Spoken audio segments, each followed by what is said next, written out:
Back in the day, like I grew up on a dairy farm, a small 40 cow dairy farm. I was 18 and had to decide what I'm going to do when I get big. I didn't really want to go to college. When I was 15, backing up a little bit, I bought my first cows. I bought 8 cows, Jersey cows actually. Had a 100-gallon bulk tank in the corner of the barn, separate pipeline. I got up and milked before Dad. I don't know, 5:30 or something. I didn't go to bed very early, so I was tired a lot. But then I'd skip school to go to the hay sale, buy hay, send it home. They'd unload it just at the hay auction. So then I had a job for a couple of years right in there, just helping a farmer. I'd come home and milk. So that was really the only job I had, was helping a farmer for a few years. And I bought gilts off of them, started farrowing and milking my 8 cows, went up to 20. And then at some point I had 40. We never paid each other. I had a couple tractors, which are the same tractors that are here, the 0560 and the 806. That was my first and second tractors. We chopped silage with them, disc, packed silage, everything. So we started, and then when I was 21, I just remember that because that's when I bought my first acreage. And at the same time, we didn't have a feed wagon at home. We just kind of fed a little pile of silage, a little pile of corn for each cow or whatever. They're in a tie stall. Bought a feed wagon, an auction, kind of fixed it up a bit, and then layered it. It was an old Rota high lift. We had a scale on the tractor, calibrated on a hydraulic PSI gauge, so that when we would shake the bucket a certain amount, it would have that much weight. We calibrated with 5-gallon buckets and layered it in the wagon, and that's how we had our TMR, and the cows responded well. A lot of farmers had a TMR then already, like our vertical mixers were just coming out. This is like in 1991. I remember going on a bus tour trip, and Davila Dairy, west of Inwood or south of Inwood, had a Supreme vertical. That was like the first ones they had imported from Europe, I think. They just used a 4-auger mixer was coming a little bit. But when I was a kid on the school bus, I saw one guy had a Rota 6x16 feed wagon, fed 1,000 head of cattle. It was like Kevin Hogedorn's dad. That's where I actually got his 560 tractor. But I would see it feeding the cattle on the bus. And another one, a little Kelly Ryan on a Ford F-250 four-wheel drive pickup north of Alvord, and that one's actually sitting out back in the scrapyard. It came in and I saw it, so we saved it. I was just intrigued with the feed going in and the feed coming out. I don't know, maybe I'm nerdy, but it just intrigued me, and it never went away. So when we did that first wagon for home, it was like, that was cool. And then I bought a next wagon from a junkyard in town here. I don't remember what I gave for it, like 40, 50 bucks or something, and rebuilt it over a whole winter. Made $500 on it. That was my acreage payment. And I'm like, wow, I could do one of these a month and pay for the acreage. Because the farm didn't always make a ton of money. We just, I don't know, we weren't cutting edge, put it that way. But we didn't spend money. We didn't make money. We just kind of played it flat, learned how to fix, never went down for anything. The love for feed wagons, that's where it started. And I don't know why to this day I get sick of everything except my wife and kids. But different jobs, farming, you know, I was sick of milking. I milked for 20 years. Started doing the feed wagons on the side, and then I would get kind of lonely on the farm, so I'd go have dinner with doing welding. They did a lot of the fixing after a while. I would buy and sell them on the internet. So you'd hang out with them, and at some point I knew I had to kind of quit milking and move on to the next level. Yeah, so when did you decide that you wanted to market them? Like, so fixing it was maybe a hobby, but when did you decide that you, I mean, obviously making income, but you sold them right off the farm? Yeah, I went farm sales, bought them. Yep. So I got married, I was 28. All my friends got married by the time I was 21. There's that period in there where you could like go to town every night and get in trouble, or you could work on feeder wagons after supper and my acreage, you know, build it up. So did a little bit of both, but mostly would work on feeder wagons. And then at some point I went to Weeman's sale for an auction. I bought a Knight 2450 reel mixer. Hayden's dad actually bought it for me when it was rebuilt. It's just a small world. But didn't really know what I was buying. Rebuilt it. Instead of making $500, made like $2,500 on it. Man, that's probably what we made in a year, to be honest. Like, that was a lot of money. So then I'm like, wow, this is sustainable. But at the same time, I'm married now. I got to start supporting wife and kids, and I'm driving off the farm every day at 6, or my house to my dad's farm, just a couple miles away, but gone all day. I'm like, well, this isn't farming. My dad gets to be home with his wife. I want to be home with my wife. she worked in town, but anyway, she was going to come home eventually, but she didn't know that. So we had kids, and then, yeah, in 01, I built my own dairy barn, brand new, designed it, had to go to the bank like 5 times to get it approved. Every time he'd say, no, you can't afford it. And I went back and fixed his problem. And then he said, well, I couldn't have it. So he'd go back. He had another problem because I really couldn't afford it. Somehow then he passed it off to a new banker who's still works with me today on some things. But we got a young farmer's loan, and then it worked. We still go to the bank 5 times to get new buildings built and explain how to do it. That hasn't changed. So it's good practice. I liked milking. I knew milking, and it did all right. I mean, we had kind of low input, low output cows, but it was fine. But I thought to myself, I built the barn because that's what I knew. But I had just done that feed wagon that made good money. I'm like, could a guy do this? Because I kind of enjoyed buying and selling, talking to people, working with the team of doing welding, versus just by yourself on the farm. But I didn't dare just do feed wagons. I had a family to support. So I milked. I remember getting the barn done. First cows moving in should be exciting. I'm like, crap, I have a 15, 20-year note on this thing. I have to milk for 20 more years. That really bothered me. Same time, it was fine. So I just did both for a while, fixed them in the day, doing welding, did a lot. We bought them across the country, shipped them in. That's what got this location. So they'd come on a truck backwards or up on the top deck. So Vanderweer's, Carl was some relation to me, a few cousins away. He would unload them with that big Clark payloader that's sitting here. Set them down. When I got done with chores, we'd come in town, get them, bring them to doing welding. At that point, some of these guys were milking with me. Darren he would haul them home. He rolled one with the old maroon Dodge that's out back, coming over a hill. They tend to go like this, and then it went in the ditch. Still happens today or now and then a farmer brings one in and rolls one. Steve Floyd, Ryan Floyd used to milk for me. They came and went over the years, but here today. So at some point, so I built the barn, and I had that barn for like 7 years. Yeah. And then I had sold to customers like Doug Koyma. He had bought 3 used wagons from me. He had bought new ones prior, but just liked what we were doing and the style of mixer, and rebuilt one. The value was good. Well, he wanted a new one. We couldn't sell new ones on the farm, really, like parts and service. So we started looking for a place to a home base. So just out of curiosity, what is the most wagons that you sold per year off of the farm? I think when we moved here in 2008, we were selling 100 wagons a year off the farm / doing welding. We had a little lot set up there I was trying to find this sign. It's around somewhere, but a little sign like this big that said post equipment and my cell phone number on it. So people think we came here, just made it all work. Well, we were selling 100 a year off the farm before we came here. And I had a night reel for a while, and then we had a J-Lower vertical on the farm. So just kind of learning as we went. Yep. So then you decided to come here when Vanderweerd Combine Salvage went up for sale. So you purchased that, and there was a company that came along with that on the recycling side. So maybe it'd be now a good time to talk about how post-metal recycling came to be and how that fits into everything. So we unloaded wagons here all the time. I told Carl one Friday night, it was probably this time of the year, snowing. I'm like, I really need a place to sell new ones. You should sell this place to me. It wasn't for sale. It was a scrap yard, not a combine salvage anymore. He's like, well, why don't you buy this place? I was just kind of kidding. I'm like, wow, there's too much junk around here, He's like, well, or rent it. You want to rent it? I'm like, no, I kind of want to buy it. There's too much junk. And then he's like, well, why don't you buy the whole thing? I'm like, well, I don't have that kind of money. He's like, well, we'll sell it on contract. So we went around, walked around, and figured out what it was worth. Each separately came together. We were within like $25,000. So sold it on contract. I had no idea what overhead was. First year I had to go back to the bank after a $150,000 loan, and he's like, where'd it go? And I'm like, I don't know. It was the most embarrassing thing ever.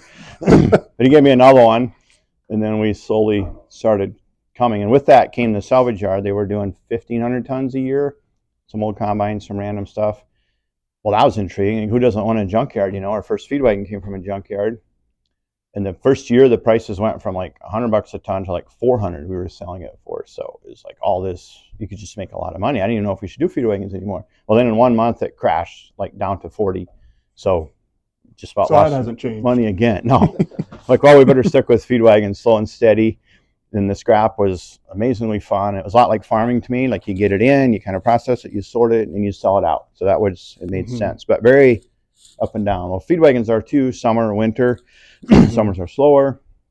So the diversification was welcome. Yeah. That allowed us to have the payloaders to unload wagons and move them, the trucks to haul them. Like, we didn't have a post-equipment truck or post-equipment payloader. We had one old International 515 payloader that steered backwards. Like, and we had it for, I was pushing snow the other day. I'm like, we used to do this all with one Morphodite payloader, you know? Yeah. But that allowed us, like, it was really merged in the beginning, you know? Yeah.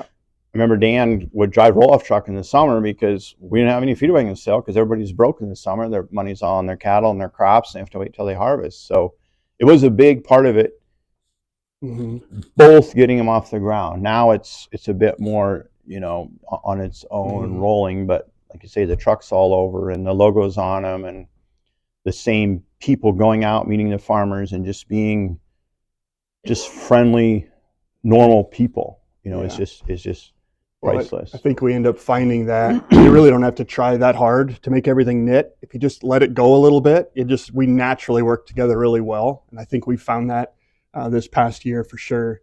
Just real quickly, what were the first brands of new mixers that you sold? Farm Aid was first. Yeah. Penta started. I wanted to buy. We only bought wagons people wanted to buy because that was obvious, like the good brands. So you kind of learn that as you sold them. No one called on this one. Everybody called on that one. But at Penta, I always needed to know the height and width to ship it. So I'd find them online, which goes back to, this is back before Post Equipment. My wife said we should have a website. And I'm like, these farmers don't look at websites. I'm actually not that old. A lot of things changed really fast the last 30 years. I'm like, farmers don't look at websites. Like that's whatever. She's a computer programmer by trade and mindset. A plus B equals C for her. Like, entrepreneurship was a wild ride for her. But well, then I'm doing welding with my little sign, and we put ads in the green sheet and Argus Leader and stuff. And this guy's there like, don't you have a website or something? He's the most frumpiest, oldest farmer you would see. And he wanted us to have a website. So I went home and told Ruth, I'm like, well, we better have a website. And then she built it, and I'm not kidding, just made it the most searchable, awesome website ever. Penta and Supreme was too, they didn't ask, but Penta asked, like, could she do our website? Because we came out before Tractor House, before Penta, before Supreme on Google searches. And to this day, it's all managed by a different company now, but they copied what she built. And that, to me, along with God's blessing and you people here, have made us the most awesome company ever. We saw all over the country, all over the nation and world because of the website, and then obviously the quality of work and everything too. But you need to find the customer. Yeah. That was pretty funny. Like, I kind of ate crow there. You know, with Herd Boss, we're building mixers here and selling them all over the place. But was that why you started manufacturing? Like, what was the reason you decided to pull in a manufacturing department into Post? Way back to the other days when we were rebuilding mixers, we would get parts. They'd be expensive. So we started making parts. Les would reverse engineer things with a tape measure, and we'd make liners and augers. He still does that. Yeah, on emergency. So then we started making them on a regular basis. Well, then we hired out to a shop that was willing to do it for us, and we tried to have them make flighting. They couldn't make flighting, so actually John Langerap designed a flight machine for us. We just made him ourselves. He wasn't working for us then. He's another one we pulled in later. But so we're making a lot of our own flights, and that shop just didn't want to be very shoppy. So we ended up buying out their assets and then moving it here. That's kind of what started manufacturing for all the parts of the rebuilt wagons.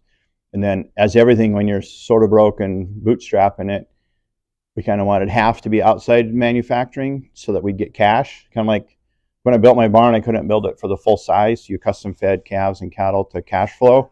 Then as you grew, you fill it in with your own livestock. Well, here we do custom manufacturing. You get paid every month, so you can do payroll. And then the other part, you know, takes a little bit longer. It goes in a wagon. Wagon has to get sold kind of before you get paid.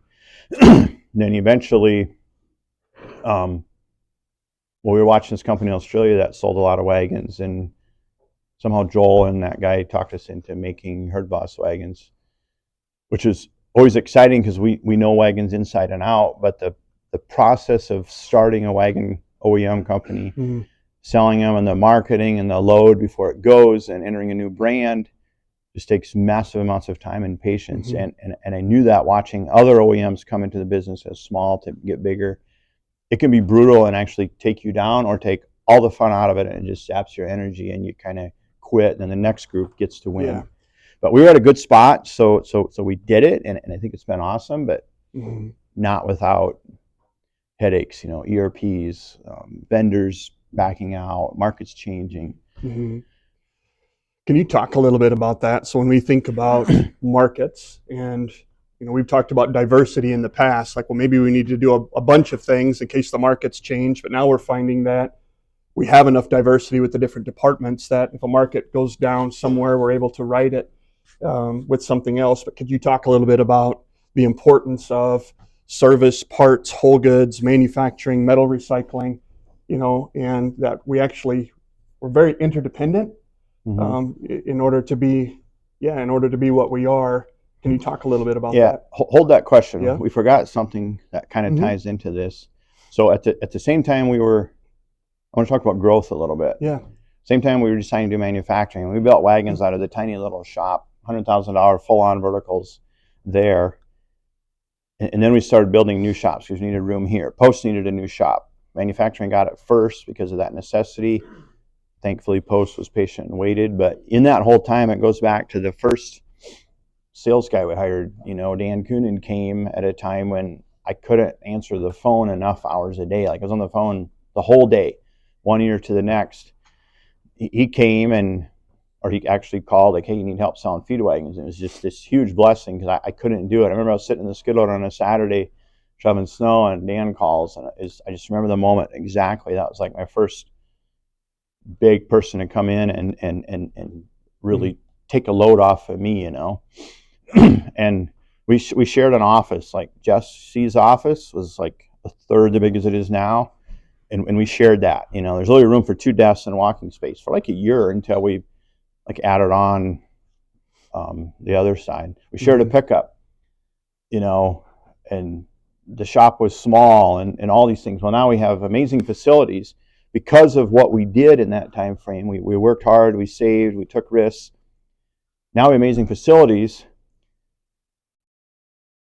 and there's plenty of room to grow into for people. We have a lot of people. It's crazy. But I feel sometimes we lost that, I call it chupsa, of getting somewhere without the resources.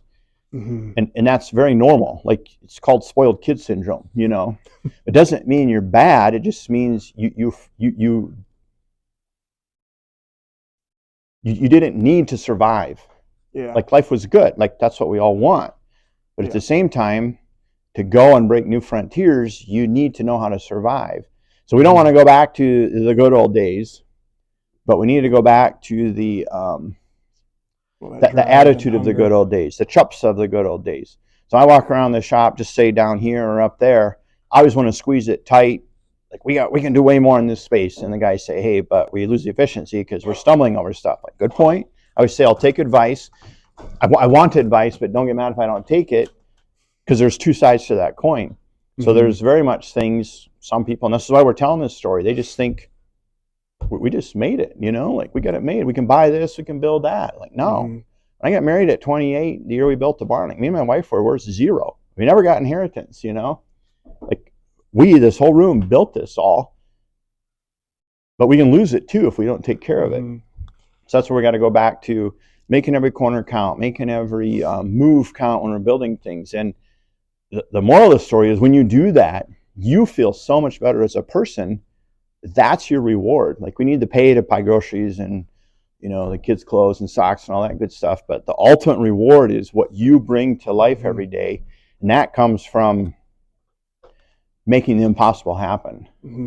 And that doesn't happen. Like, y'all have kids. Like, you can tell when they're like getting it done, you're all proud of them, or like, you little brat. Like, you just think you can have everything, Like, there's still that balance today of what we have to do to be ultimately successful and stay normal. Yeah. And there's something about, I think, Post equipment, and we don't just say that to be nice to you. Like, I think when you started, Joe, you had never even come down here to this facility. And so I think it's kind of an example of people want to work for Post because of what they see. So, like, example, I worked here for 4 years from well, 3.5 years, from 14 to 17, and really enjoyed it. I did sales. Joel came on after that because I left to do scrap. Yeah, I drove scrap truck. I sold parts for we didn't know who or where. Like yes. The whole parts thing, Nick started before Joel came. It's crazy. And so, just so I left for several years. Well, every time a post truck would drive by my house, we lived on an acreage over here. Like I really felt like I was missing out. Like I don't know what it was, whether it was a scrap truck or a mixer wagon rolling by. I just felt like I was missing out.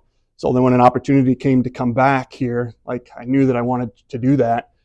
But I don't think it's the facility that has drawn us here. Like, oh, I want to work for this place with the big red buildings. There's kind of an attitude, with Post. The greatness came before the big red buildings. Yeah. And that's what was cool. Yes. It still is, but we can't forget it. Yeah, so we've talked about how always in the past, we were outgrowing what we had. Because even when I came back in 22, Chad and I shared an office, and Ross and Dan were in an office, and then a couple of years after that, the new offices were built. Well, there can be an attitude of like, well, we really made it now. Look at these offices and look at this big manufacturing. But it really goes back to what he's saying is how can we get that hunger that got us to where we are now to take us where we need to go next? Does that make sense? And to get the joy back about we build and sell mixer wagons, like. And that joy doesn't come from, I hear once in a while, it's like our big companies like, oh, it's all corporate. That's a big thing now in the news. Like the corporate makes all the money. Well, yeah. But the corporate has to because we have bank loans and interest, and everybody here wants a raise and a new pickup and a better family. Life's been great. I could just quit if I wanted to, like beyond my wildest dreams.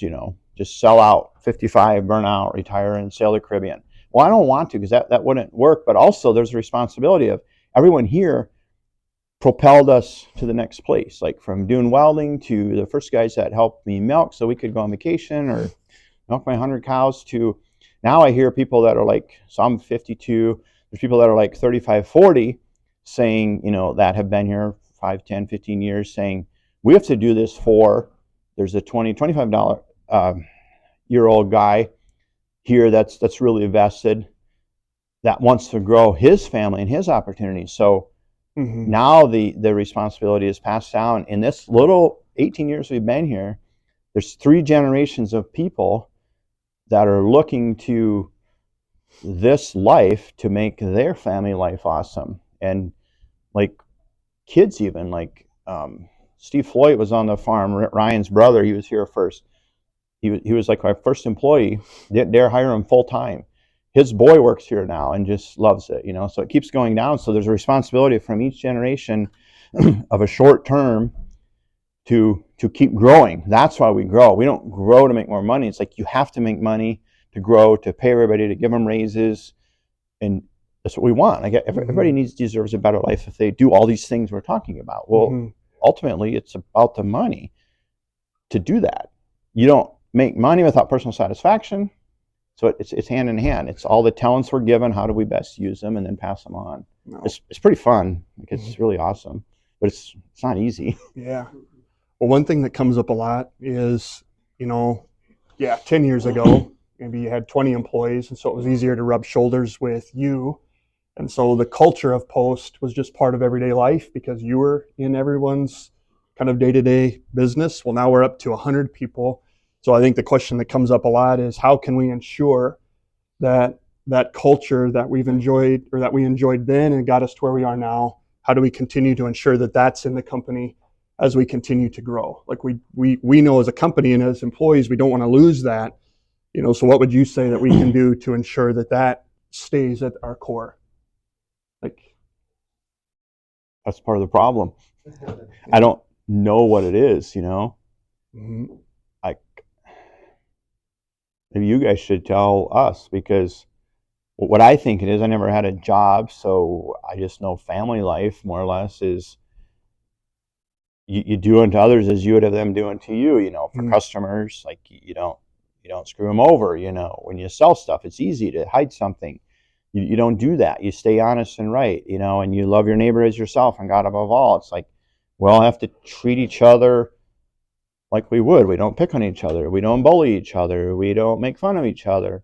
Those things are all beating down, We hold each other up. We we hold each other accountable. Like we can't tolerate, laziness or filling your time to get paid. Like that's just not cool. And no one really likes that. You go home feeling like a snuff bug. You don't go home feeling like I rocked it today. So all those things are just doing life right. Beyond that, I don't know. So everybody here is the culture. Yeah. I'm sort of just watching it, but you do have to tell people you can't pick on each other sometimes. Like, not gonna lie, sometimes you feel like a dad, but yeah, it's beautiful at the same time. And I think that's one thing we've talked about.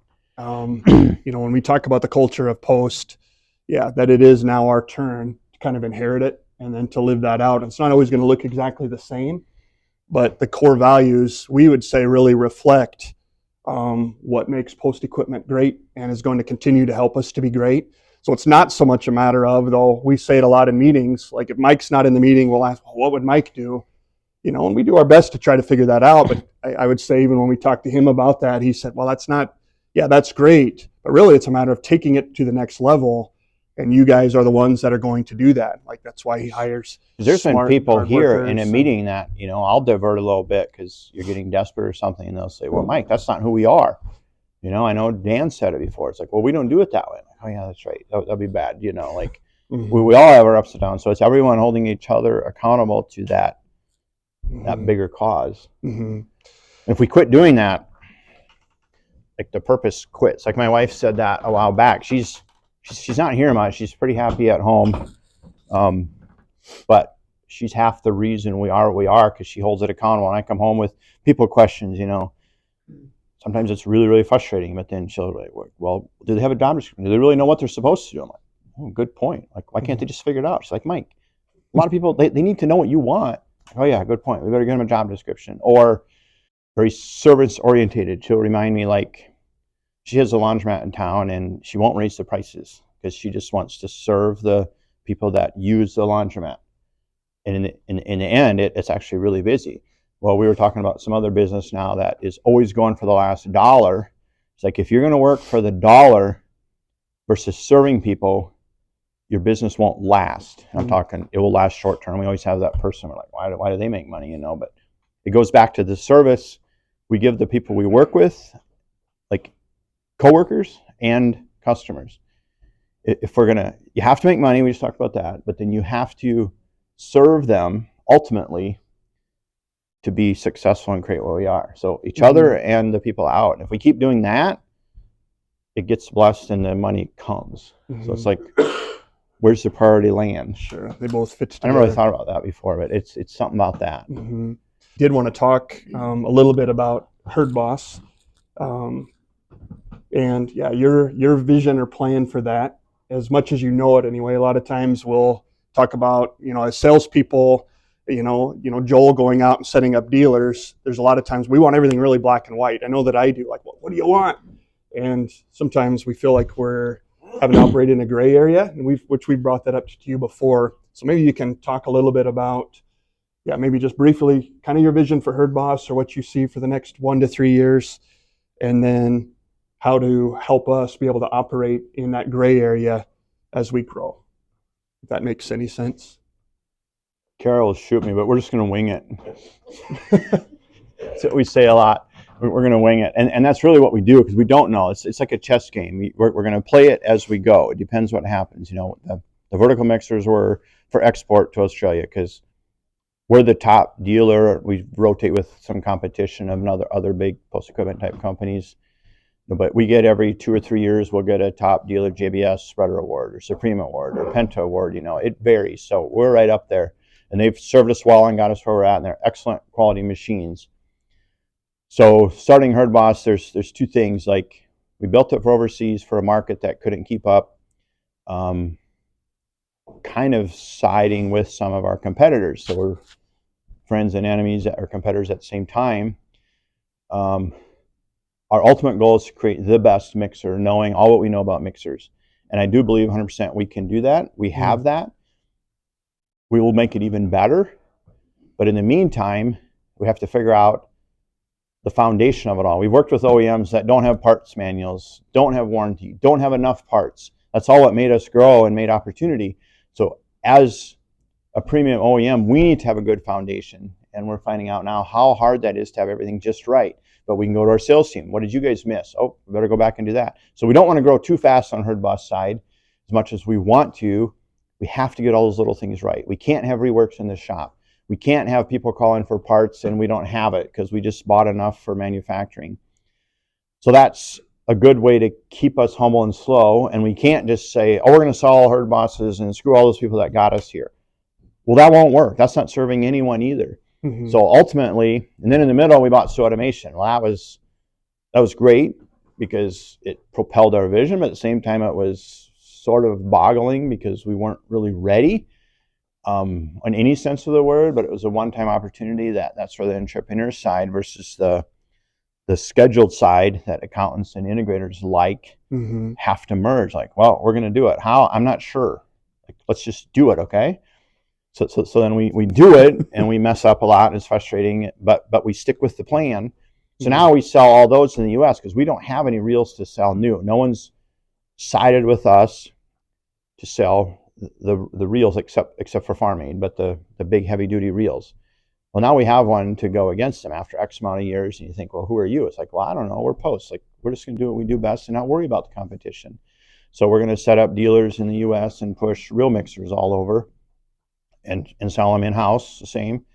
And the verticals we'll see in time. We built the vertical to be for the guys that wear their current OEM out 2-3 years. Like that's just annoying. And we've told OEMs to build them bigger and stronger. Like, wow, you got to be able to replace them too to make money. I'm like, well, is that serving your customer? Like, who wants a pickup that's shot in 3 years? Mm-hmm. Like, no one, So our vertical, we feel, is that way. In time, it will fill the spaces of the customers that want that top end vertical mixer abroad and in the US. We have some prototypes here. They're loving them. We can't flood the market because it's not fair to the OEMs that got us here. But in the end, I would hope to see we're the top dealer of herd boss, Supreme, Penta, JBS. Like all of them are serving the customers that they fit. Mm-hmm. A guy that really loves a Supreme, it lasts him 9 years. They've done him no wrong. There would be no reason for that guy to flip to herd boss just because Post wants it. That would in fact be arrogant. Mm-hmm. So we have to accept that fact that it's just serving the customer. What do they need? What's the best fit for them? And in time, our mixer will probably be more expensive than some of these because there's more metal in it. There's thicker metal, like all these things. You can't work for nothing. Mm-hmm. So it might be overpriced for some people, Yeah. Do you see, which you kind of answered it already, over the next few years? The question's been asked before, are we just going to sell herd boss? And you've been asked that a couple of times and you've answered it the same each time, that no, you really want to continue to offer the best because each one of those that we offer fits a different niche and a different customer, right? Yeah, and it's that diversification of different businesses. So it's a lot like the parts guys say and the sales guys are, well, we got to remember all these work.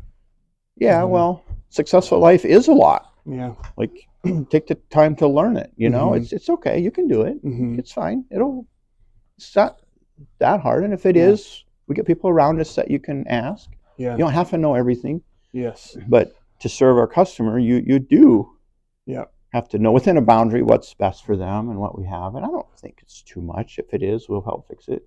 So that's another question. So we will transition to that Q&A time. But another question that's come up from guys before is, how do we ensure that we don't diversify ourselves so much that we, what keeps us from selling hay rakes and selling all of these different brands? Like we've prided ourselves on being experts on these certain things. And I think there's times where we're like, well, if we add that, are we just going to know? I think Michael called it knowing a little about a lot.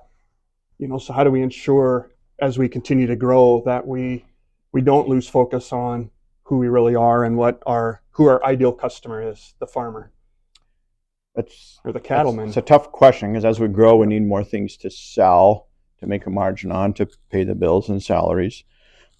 But also, there's boundaries. It's kind of cattle care equipment. What cares for cattle? Kind of serving the cattle if you want to be cheesy. So, feeding them, hauling the manure. Then the tricky part is harvesting, Well, feed wagons use silage and hay, so we could sell hay rakes. It would make sense. We might.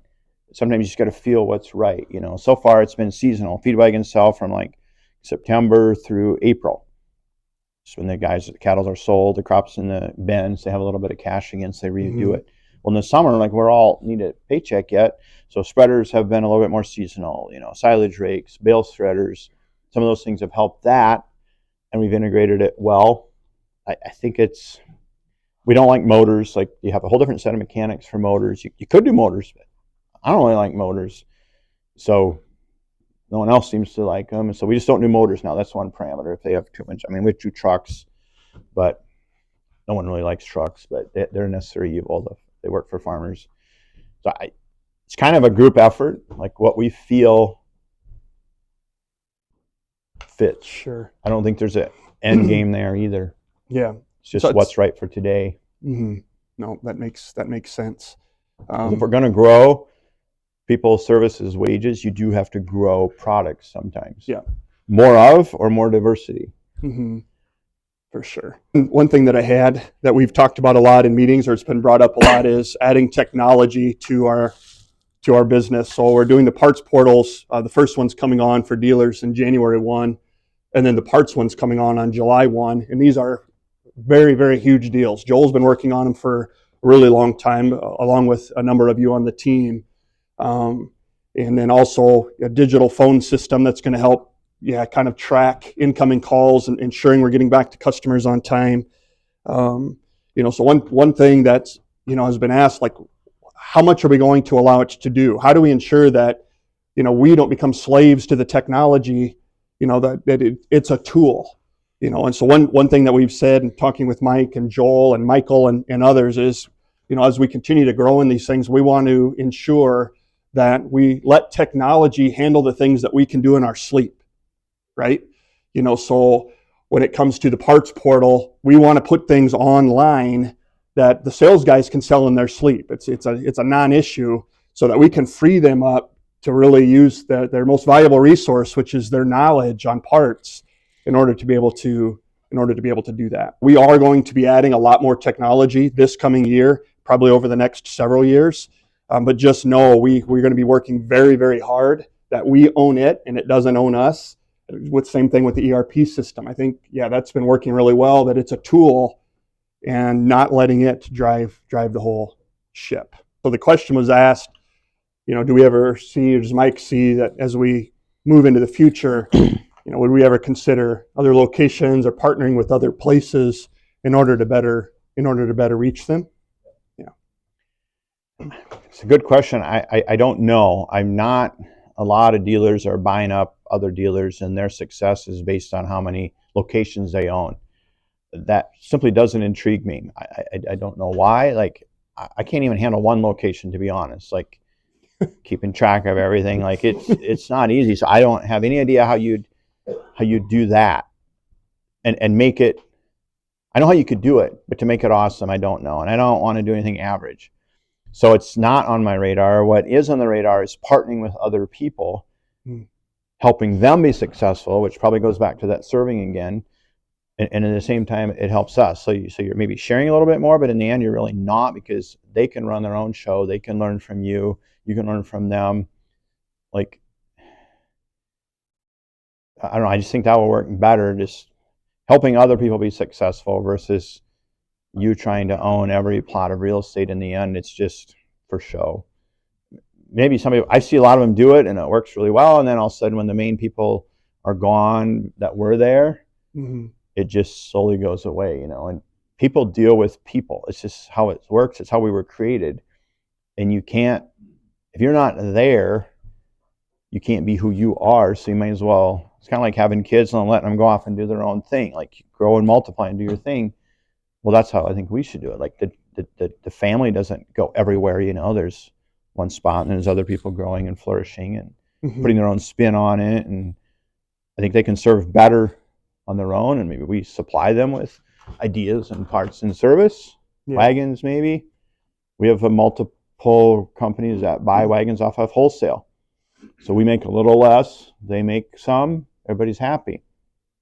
Some areas we just ship my wagon. You don't need a location, so it's, I like to keep it really open. So the question being, how do you see the alignment between our core values and then what you stand for as the owner of Post Equipment, and then also the benefits of those who used to be able to work side by side with you every day? Yeah, how do we ensure that continues? Which Mm-hmm. does that reflect it well? Yeah. Yeah, so I don't know when we started our core values. It was with the business coach. Gosh, had been 7, 8, 10 years ago already. You have to have your mission statement and core values, and sometimes I'm like, yeah, blah, blah, blah, let's just make it happen. But it is good. So our core values are like, we do what's right. We all push a broom, which means nothing's below us. We have roles and strategy, but if you got to go help a guy hook something up in the cold, to go do it. You don't pretend it didn't happen or no one needed help, and on and on and on. And everyone does that well. And we do the right thing. We don't screw each other, customers. We don't bully. And like all those, like we came up with those. I didn't, we did as a group. And we've all agreed they still hold. Sometimes you're like, well, that was a dumb one, we should switch it or whatever, because we didn't know what we were doing. Well, no one's ever questioned them, maybe we could add a few, but they all fit in what we have. So that's pretty cool. So a lot of the people newer here, I guess I would ask on that, a question you could ask, how long have you been here? That might tell you something. Like if a guy stays at a place of work for 5, 10, 15 years, there's a reason, especially if their leadership quality a little bit or whatever, mentality, like they could go somewhere else. So please ask them what it's like here, what would work. You don't have to know everything. I'll be the first to admit, I don't know everything. I've always had a business coach here because I say, I'm just a dairy farmer. And the business coach will say, well, as a dairy farmer, you know more than I do on this side, because we all have talents, 100% for sure. Mm. So the people that have been here for a long time have seen things. Like sometimes I have to tell people, like, I do know things. Like I've been around the block. Like I don't know how to tell you this without bragging, but I know things. So you can ask me. Well, a lot of people here know things. So ask them. It's not a me versus them. It's not a, I'm too proud to ask. Pride is a thing, and it's real, and it's dangerous, and it's also rewarding. So use the positive side of pride to ask the people that have been here for a long time what this means or why we do it or how this works, because we don't need to reinvent the wheel. That's not efficient. I read a gazillion business books to learn what I know, because I didn't have anyone to go to, and I'm sort of independent, and I like learning, not studying. I don't like school really, but I like learning. So learn from the people that have been here. Talk to each other. You don't have to reinvent the wheel. Mm-hmm. And those values, think about them. Why are they important? What have we done? There might be someone that started here that did not fit in that well, and now does. Ask them the reason. Why did they stay? How did it work when you started? They might tell you a story that you didn't have a clue of, and will help you. Mm-hmm. Don't just assume. It's kind of funny how that anything goes. Like, this is probably why it's near and dear to Paul, but Paul's not on any management team today. When we made the core values, he was sitting at the table of that management team. So that story goes, it's something you might want to ask him about, like, life isn't, the goal is the hierarchy, to climb the ladder. I have a brother that could own a machine shop, but he doesn't want that stress of owning a machine shop. But he likes the stress of making everything click in that machine shop, and he's come to terms with that. And mm-hmm. He gets paid whatever he wants, because if he leaves, they're kind of screwed, on that. They'd figure it out, but still. So that's the thing, like, it's not about who you are in titles. We have to have them for communication purposes, because I can't talk to everyone. So if I need something done or want to know how something's working, I can't go around and ask 13 people and get 13 stories. So that's why we have levels for order, communication, responsibility, but the rest is, how do we fit in the whole? You see me pushing snow, like I shouldn't have to push snow at this point. I like pushing snow, and what it does for me, it's I'm pushing a broom. I get to see everything, like where it's at, what it's working, and I get to somehow, can't see me because it's dark, but I get to see everybody busy doing their thing and helping out. That really fills my tank, and mm-hmm. on and on like that. It's be okay being you, but then the values go back to, they are who we are, and they were chosen for a reason. And ask the people that have been here for a while, Dan, like seeing Dylan here, he's been here a long time, just Jesse, when he started, we made him run the baler for like a long time, and he really wanted to do other things, but he knew I have to do this to be able to do this. And the next person wants to run the baler, the flighting guys. We used to rotate flighting out because, oh, that's so much work, we don't want to burn them out. Somehow it got flipped to flighting is an ideal job. Like, we get to make flighting and it fits perfect and it makes us buff and on and on and on. Like, it's like every job is perception. I always go back to the lady at the produce counter of some business book I read, stacked lettuce. One of the customers are like, don't you get sick of stacking lettuce? Like, oh, no. Each lettuce needs the right amount of moisture and it has to look good. So when the customers come by, they're never disappointed in the lettuce counter. As we grow in technology, are we ever going to get to the point where we replace a human person answering the phone? No, it's a good point, Les. I've been on that rampage my whole life. Like, I can't stand that. And I think there was a speaker I went to that said, be ridiculously easy to get a hold of. It's your number one cue of business success. And I know at manufacturing here we had it. I don't know if we do anymore. Like, sometimes you just can't have someone answer the phone because it doesn't happen as often.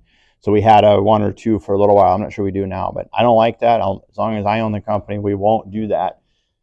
It's just not fair to the customer, So we've added texting. People like to text, email.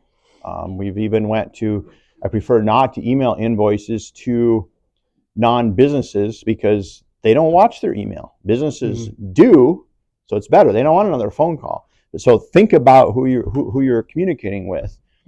Do they want that? It goes back to treat others how you want to be treated. It's not one book. Answering the phone, no one wants to push 1, 2, 3, 4, 5. Rarely do people even want to call anymore.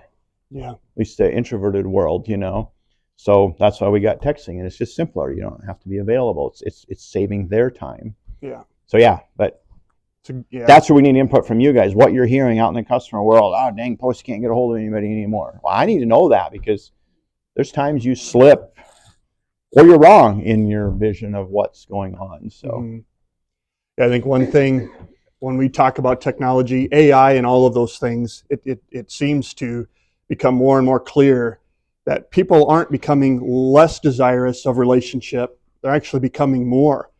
I think people thought, well, one day you could buy a mixer wagon and never talk to a guy. Well, I just don't think that that's ever going to happen. Like, guys they love it when you pull into their yard. And I think the salesmen love having their elbows hanging over the mixer wagon while the farmer's on the other side and seeing how the thing works. We don't want to get away from that.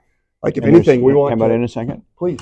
There's something to that, too. Like, we sell mixer wagons and parts all day long. I remember me and Dan talking about, why is this guy freaking out over a couple $1,000s? Like, we sold like 4 $50,000 mixers that day. Well, for that guy, that was his 1 in 10 year purchase of $50,000, and he saved up for 4 years to get to that point. You can't forget how special it is to that guy, and how if he saves $2,000 here and $2,000 in the tractor he's going to buy, he can probably buy a used bale processor as well. For us, it's just a number because we do it all day long. But those meanings and those relationships, and the parts guy, I need a liner for wagon. Well, you need a liner for. He don't even know what number his wagon is, but he loves his wagon. So he needs to talk to somebody, ask the question he didn't think about, so he doesn't get the part. It's like, oh, wrong part. I should have thought of that, or which end of the PTO did I buy? Like, those things, like, we're really good at what we do, but it's their first time experience or a necessary evil. They don't really like mixer wagons. They like cows, but they have to feed them. So let's help them through that. And it's just very important to be that helpful face or voice. Oh, very good. Thank you for your time, for sure. Because we do really appreciate it a lot. I know, I think it was Kevin Hogendorn said, I told you one time that guys really like it when the white pickup pulls up. And you kind of rolled your eyes, but no, it really is true. We love it when the white pickup rolls up. So someday I'm going to get a different one. Yeah. So, well, thank you for your time. We appreciate it. Thank you all too. It's brings tears to my eyes when I think about it all. So patience, perseverance will rock life. Thank you.